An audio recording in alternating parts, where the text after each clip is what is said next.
Hello dear, today we are going to discuss about enzymatic method or enzymatic sequencing method. Why we use enzymatic sequencing method? Enzymatic sequencing method is used to determine the pattern of nucleotide present in a DNA fragment. And we know about DNA. DNA is made up of four types of nucleotide: adenine, guanine, cytosine, and thymidine. Enzymatic method is also called chain termination or Sanger sequencing method. The Sanger sequencing method was developed by Frederick Sanger and his colleague in 1977. The development of this technique won the Sanger Nobel Prize in Chemistry in 1980. From 1980 to mid 2000, Sanger sequencing method dominated the DNA sequencing platform, bringing a successful completion of Human Genome Project in 2003.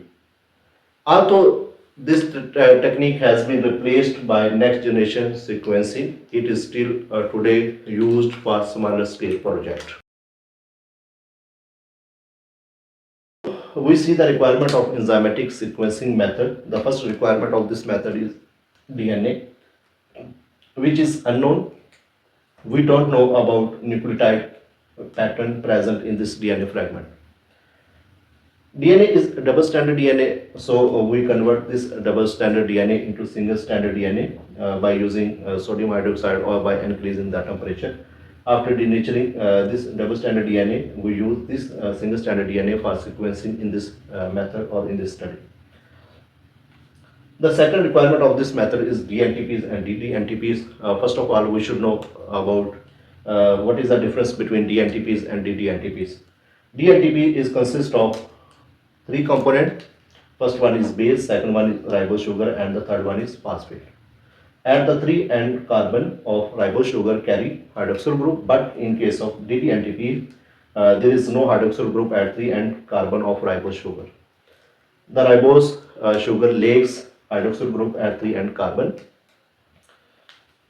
As we studied in chemical sequencing method, हम वहाँ पे 4 तरह के reaction mixture बनाते थे और उनके अंदर हम डिफरेंट जो लाइक डीएनए था उसमें केमिकल्स थे और न्यूक्लियोटाइड्स थे वो हम उसके अंदर ऐड करते थे.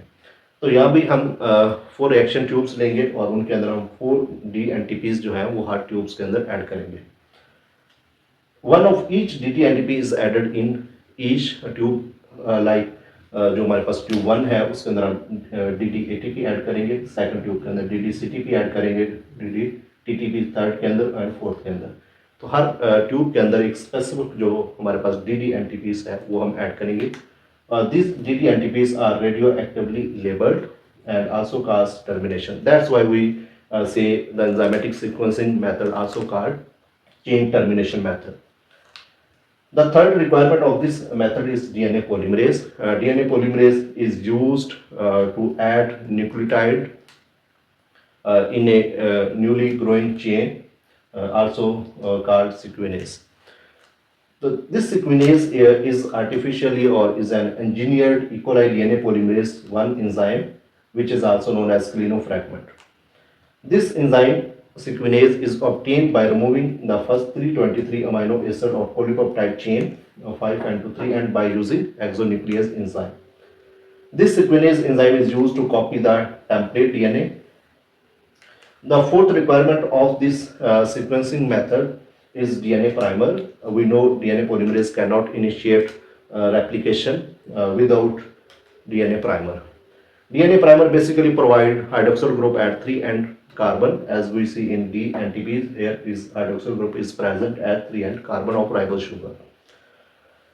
There are forming properties of DNA primers. DNA primer should be complementary to the single stranded DNA. जो भी हमारा single stranded DNA है उसका complementary होना चाहिए, short sequence होने चाहिए. DNA primer should carry hydroxyl group at 3 end in a free form. जो भी 3 end के ऊपर इसके जो hydroxyl group वो present होना चाहिए जो कि फर्दर ये 3 to 5 एंड फास्फोडाइस्टर बॉन्ड बनाता है दो न्यूक्लियोटाइड के दरमियान. जब डीएनए पॉलीमरेज इनकमिंग जो न्यूक्लियोटाइड होता है उसके 5 एंड के ऊपर जो फास्फेट होती है और जो एडेड न्यूक्लियोटाइड होता है उसके 3 एंड के ऊपर जो हाइड्रोक्सिल ग्रुप होती है उसके साथ रिएक्ट करके 3 to 5 फास्फोडाइस्टर बॉन्ड बनाता है. The third property of DNA primer, the DNA primer should be radioactively labeled at 5 and जिस तरह हमने यहाँ पे ये हम देख सकते हैं कि इसके जो 5 एंड के ऊपर जो न्यूक्लियोटाइड है वो उसके ऊपर फास्फेट 32 डाई वो प्रेजेंट है, और इसका जो 3 एंड के ऊपर जो न्यूक्लियोटाइड है इसके ऊपर हाइड्रोक्सिल ग्रुप प्रेजेंट है फ्री फॉर्म के अंदर।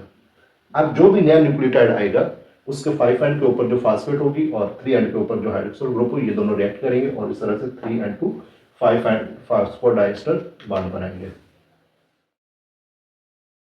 No we see the procedure of enzymatic sequencing method. जिस तरह हमने केमिकल सीक्वेंसिंग मेथड के अंदर पढ़ा था कि 4 रिएक्शन ट्यूब बनाएंगे, इंक्यूबेशन ट्यूब्स बनाएंगे। इनके अंदर सबसे पहले सिंगल स्टैंडर्ड डीएनए टेम्पलेट वो हम इसके अंदर ऐड करेंगे। जिस तरह हमारे पास ये डीएनए का सीक्वेंस दिया हुआ जिसको हम सीक्वेंस करना चाहते हैं, इसको हम इसके अंदर ऐड करेंगे। सेकंड नंबर पे इसके अंदर हम जितने भी डीएनटीपीज जो 4 हैं like adenine, guanine, cytosine and thymine are added into each incubation tube. DNA polymerase is also added into all 4 tubes, incubation tubes. DNA primers is also added into 4 reaction tubes.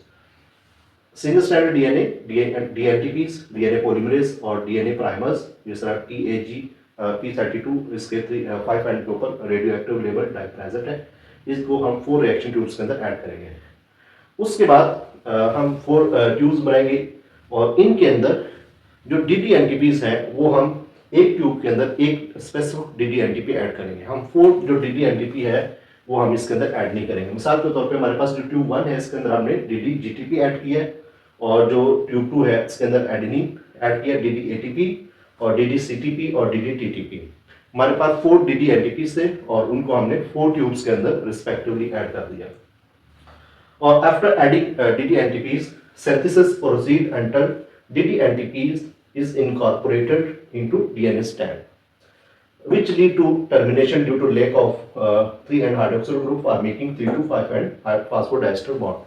जिस तरह हमने पहले पढ़ा था कि जो 3 एंड के ऊपर जिस तरह हमारे पास इन रिएक्शन ट्यूब्स के अंदर जब ये इंक्यूबेशन हम इसको देंगे और इसकी रेप्लिकेशन डीएनए पॉलीमरेज इसके अंदर प्रेजेंट है, जब वो इसकी रेप्लिकेशन करेगा तो अब ये हमारे पास डीएनए स्टैंड है और ये हमारा प्राइमर है जो कि ATC का जो कॉम्प्लीमेंट्री है और ये इसके ऊपर आकर यहाँ पर बाइंड कर देगा। और बाइंड करने के बाद यहाँ पर हमारा जो डीएनए पॉलीमरेज एंजाइम है वो आकर अटैच होगा और डीएनए पॉलीमरेज क्या करेगा, वो जो न्यूक्लियोटाइड्स हैं उनको ऐड करना शुरू कर देगा। अब जब न्यूक्लियोटाइड के अंदर यहाँ पर जो हमने DDNTP यूज करने, ये 1% यूज करने हैं DNTPs 1% यूज करने हैं। अगर हम इसके अंदर DNTPs 100 ऐड कर रहे हैं तो उसके अंदर हम एक DDNTP ऐड करेंगे। तो इट मींस जो हमारे DDNTPs है इसकी हम 100 की रेशियो के साथ हम इसके अंदर ऐड करेंगे और ऐड करने के बाद हम इसकी इंक्यूबेशन और रेप्लिकेशन के लिए हम इसको टाइम देंगे और डीएनए पॉलीमरेज आकर अटैच होगा, प्राइमर अटैच होगा। अब जब ये ऐड करेगा, अगर तो यहाँ पर DDNTP आकर अटैच हो गया तो इसके 3 एंड के ऊपर हाइड्रोक्सिल ग्रुप प्रेजेंट नहीं है। तो इसलिए जब हाइड्रोक्सिल ग्रुप प्रेजेंट नहीं है तो डीएनए पॉलीमरेज जब आगे की तरफ मूव करेगा, यहाँ पे C के साथ जब नेक्स्ट न्यूक्लियोटाइड ऐड करेगा तो क्योंकि यहाँ पे हाइड्रोक्सिल ग्रुप प्रेजेंट नहीं है तो इसलिए 3 to 5 एंड फास्फोडाइस्टर बॉन्ड नहीं बनेगा और यहाँ पे टर्मिनेशन खास कर देगा। तो जब टर्मिनेशन होगी तो हमारे पास ये वाला फ्रेगमेंट बन जाएगा। और सेकंड नंबर पे अब जब इसी डीएनए को, क्योंकि हमने इसके अंदर सिर्फ एक डीएनए नहीं डाला, मिलियंस के अंदर डीएनए यहाँ पे प्रेजेंट है, डीएनए पॉलीमरेज प्रेजेंट है, वो अपना रेप्लिकेशन कर रहे हैं। तो सेकंड पॉसिबिलिटी क्या हो सकती है कि जब यहाँ पर आकर प्राइमर अटैच हुआ और प्राइमर अटैच होने के बाद यहाँ पर उसने न्यूक्लियोटाइड ऐड करना शुरू कर दिए। अब यहाँ पर उसने DDGTP ऐड करने की बजाय उसने यहाँ पे DGTP ऐड कर दिया जो कि DNTP था और इसके 3 एंड के ऊपर हाइड्रोक्सिल ग्रुप प्रेजेंट थी। और नेक्स्ट न्यूक्लियोटाइड थायमाइडिन है, इसके 5 एंड के ऊपर जो फास्फेट प्रेजेंट थी उसने और हाइड्रोक्सिल ग्रुप दोनों आपस में रिएक्ट किया और 3 to 5 एंड फास्फोडाइस्टर बॉन्ड बना और ये आगे की तरफ मूव करेगा। अब यहाँ पे जो थर्ड लास्ट जो न्यूक्लियोटाइड है वो साइटोसिन है, इसके साथ जब गुआनिन ने आकर अटैच होना था तो वहां पे DGTP ऐड होने के बजाय DDGTP ऐड हो गया। तो जिससे क्या हुआ कि इस न्यूक्लियोटाइड ने यहाँ पर टर्मिनेशन खास कर दी। अब इसके आगे फर्दर सिंथेसिस नहीं होगी। तो जब सिंथेसिस नहीं होगी तो ऑब्वियसली ये फ्रेगमेंट यहीं से सेपरेट हो जाएगा। तो इस तरह से हमारे पास जो फ्रेगमेंट बन जाएगा वो ये वाला फ्रेगमेंट बन जाएगा। अब जो हमारे पास ट्यूब सेकंड थी जिसके अंदर DDATP ऐड किया था, इसके अंदर हमारे पास ये डीएनए स्टैंड है, सिंगल स्टैंड, और इसके साथ आप हमारा प्राइमर अटैच हुआ जिसके साथ फास्फेट 32 जो रेडियो एक्टिव लेबल डाई वो प्रेजेंट है। और यहाँ पर जब न्यूक्लियोटाइड ऐड किया तो यहाँ पर थायमिडीन की जगह पर जब DATP ऐड करने की बजाय उसने DDATP ऐड कर दिया। तो जब DDATP ऐड किया तो इसने यहाँ पे टर्मिनेशन काज कर दी और हमारे पास ये वाला स्टैंड बन गया।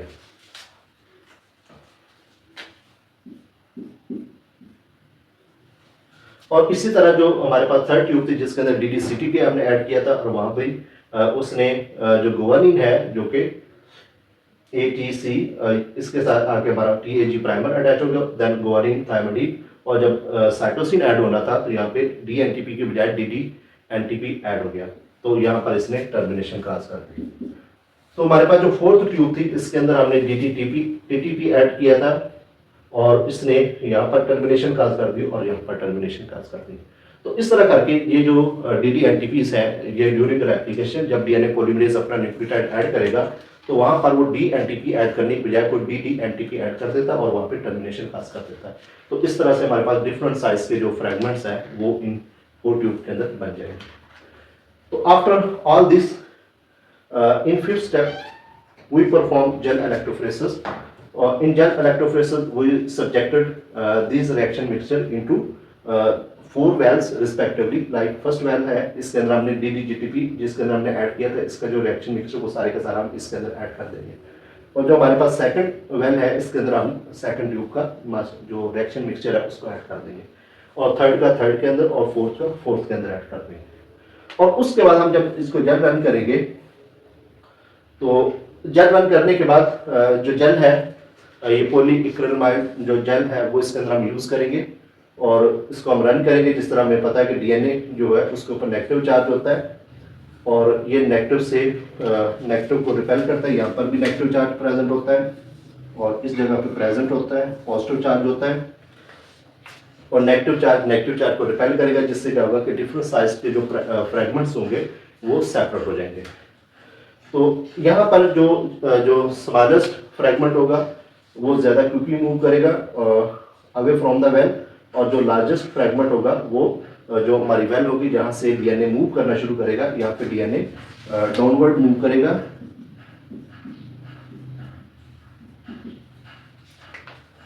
तो जिसका साइज ज़्यादा होगा वो नियर टू द वेल होगा। तो यहाँ पे जो सबसे नीचे जो बॉटम पे DNA फ्रेगमेंट होगा इसका साइज सबसे कम होगा। तो अगर एक भी न्यूक्लियोटाइड का डिफरेंस होगा तो हमारा जो DNA फ्रेगमेंट है उनको वो जेल इलेक्ट्रोफोरेसिस के थ्रू हम उसको सेपरेट कर लेंगे और सेपरेट करने के बाद हम इसको एक्सरे फिल्म के अंदर हम इसको जाके चेक करेंगे ऑटो रेडियोग्राफी और इसमें क्या होगा कि हमें डार्क कलर के बैंड नजर आएंगे। तो जब हम बैंड को रीड करेंगे तो क्योंकि हमारे पास जो प्राइमर है वो तो इस सब फ्रेगमेंट के अंदर वो सेम है, हमने सेम प्राइमर यूज किया था इन 4 ट्यूब्स के अंदर, तो इसलिए प्राइमर तो इन सब के अंदर सेम होगा। तो जो हमारा फर्स्ट जो बैंड हमें नजर आया वो आया DDGTP वेल के अंदर। तो ये जो हमारा प्राइमर के बाद जो फर्स्ट न्यूक्लियोटाइड है वो हमारे पास गुआनिन के बाद जो नेक्स्ट जो हमारे पास न्यूक्लियोटाइड है वो थायमिडीन है और थर्ड जो न्यूक्लियोटाइड है वो हमारे पास साइटोसिन है। फोर्थ नंबर पे जो न्यूक्लियोटाइड है वो गुआनिन है और फिफ्थ नंबर पे जो हमारे पास न्यूक्लियोटाइड है वो एडेनिन है और 6 नंबर पे जो न्यूक्लियोटाइड है वो थायमिडीन है।